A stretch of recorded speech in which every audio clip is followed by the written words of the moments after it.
2028 সালের মার্চের মধ্যে শেষ হবে ঘাটাল মাস্টার প্ল্যান রূপায়ণের কাজ, এমনটাই জানিয়েছেন ঘাটালের সাংসদ অভিনেতা দেব। একই সঙ্গে ঘাটাল মাস্টার প্ল্যান রূপায়ণের জন্য বিরোধী রাজনৈতিক দল ও সাধারণ মানুষের সহযোগিতা চেয়েছেন দেব।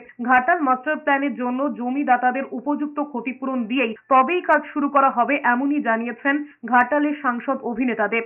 আমাদের ডেডলাইন হচ্ছে 28 অফ মার্চ, মার্চ 28, 2028, কিন্তু মার্চ 2028 এর মধ্যে ঘাটাল মাস্টার প্ল্যানটা আমাদের পক্ষ থেকে আমরা প্রিপেয়ার করছি, কারণ যেহেতু আপনারা সবাই জানেন it's a huge process.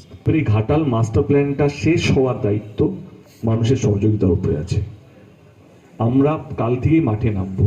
Ghatal মহকুমা শাসকের দপ্তরে একটি প্রশাসনিক বৈঠক শেষে মন্ত্রী মানস রঞ্জন ভূঁইয়া জানিয়ে দেন, মুখ্যমন্ত্রীর নজরদারিতে ফেব্রুয়ারি মাস থেকেই শুরু হতে চলেছে ঘাটাল মাস্টার প্ল্যানের কাজ। খুব শীঘ্রই মুখ্যমন্ত্রীকে আবেদন জানানো হবে ঘাটাল মাস্টার প্ল্যানের কাজ শুরুর শুভ সূচনা করার জন্য।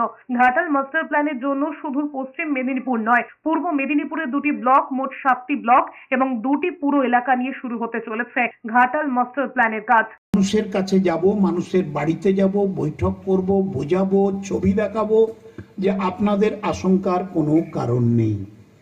মানুষ না চাইলে তো কিছু হবে না, মানুষকে নিয়েই করতে হবে। মানুষের মিলন চাই, ঘাটাল মাস্টার প্ল্যান চাই। ঘাটাল মাস্টার প্ল্যান নিয়ে মনিটরিং কমিটির প্রথম বৈঠক ঘাটালে। উপস্থিত ছিলেন সেচ দপ্তরের মন্ত্রী মানস রঞ্জন ভূঁইয়া, দপ্তরের মুখ্য সচিব মনীষ জৈন, পশ্চিম মেদিনীপুরের জেলা শাসক, পুলিশ সুপার সহ প্রশাসনিক আধিকারিকেরা।